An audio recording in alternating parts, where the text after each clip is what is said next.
Rapat Badan Kehormatan DPRD Kabupaten Bone akan menentukan ada tidaknya pelanggaran etik.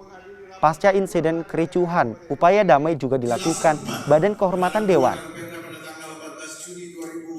Sebelumnya, 2 anggota DPRD Kabupaten Bone terlibat aksi ricuh saat rapat dengar pendapat tentang rencana pengajuan pinjaman dana pemulihan ekonomi nasional di gedung DPRD Bone beberapa waktu lalu.